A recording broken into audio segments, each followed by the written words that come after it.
D'abord, je déteste le mot territoire. Comme disait le général de Gaulle, il n'y a qu'un seul territoire, c'est le territoire national. Premièrement. Deuxièmement, je ne suis pas exactement d'accord avec Dimitri. La décentralisation, c'est un thème de l'action française. Avant, on a 1000 ans de centralisation, d'abord monarchique, on relit Tocqueville, on relit Taine, etc., de centralisation monarchique, puis prolongée, exacerbée par la centralisation républicaine, jacobine, etc. Vous voyez, donc c'est un mouvement séculaire de 1000 ans qui fait que la France s'est faite par la centralisation, parce que tout simplement, sinon il n'y aurait pas de France. Sans l'État, sans la France, et sans la centralisation, il n'y aurait pas eu de France. Parce que les territoires ont été trop... Mais justement, les parlements ont pourri la vie de la monarchie. C'était pas une décentralisation, ça, c'était une contestation. Troisièmement, effectivement, là où Dimitri a raison, c'est que cette idée de régionalisation a été récupérée par la gauche en 1981, qui a fait une décentralisation, mais une décentralisation qui a été une catastrophe. Il faut quand même le dire crûment. Ça a été une catastrophe, ça nous a coûté beaucoup d'argent. Il y a eu des recrutements exorbités, énormes de fonctionnaires territoriaux. Il y a le fameux millefeuille territorial. Personne ne comprend rien et l'enchevêtrement de compétences rend impossible toute gestion.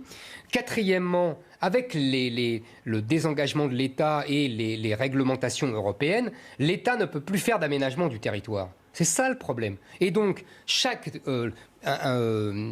département, région, etc., chaque échelon local veut faire sa petite aménagement du territoire. Et c'est ça la catastrophe.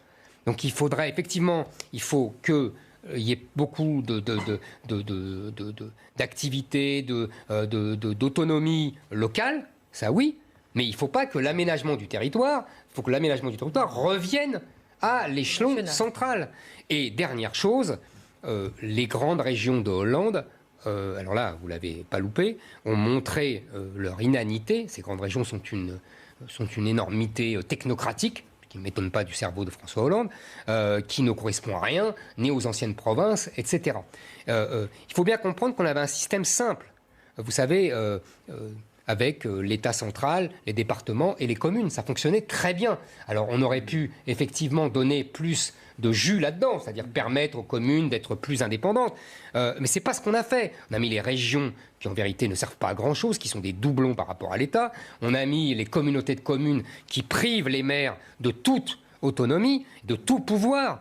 Les élections municipales sont devenues un faux semblant. On élit des gens qui n'ont pas plus de pouvoir. On leur a enlevé le pouvoir avec les communautés de communes. Et les communautés de communes ont une influence sur les petits maires qui ne peuvent pas se défendre parce qu'ils dépendent d'elles pour les subventions, etc. Tout ça, c'est n'importe quoi.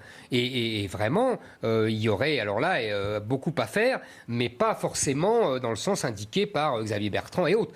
On a l'impression que Xavier Bertrand, il veut être président des régions de France. Franchement, c'est bizarre comme campagne. Donc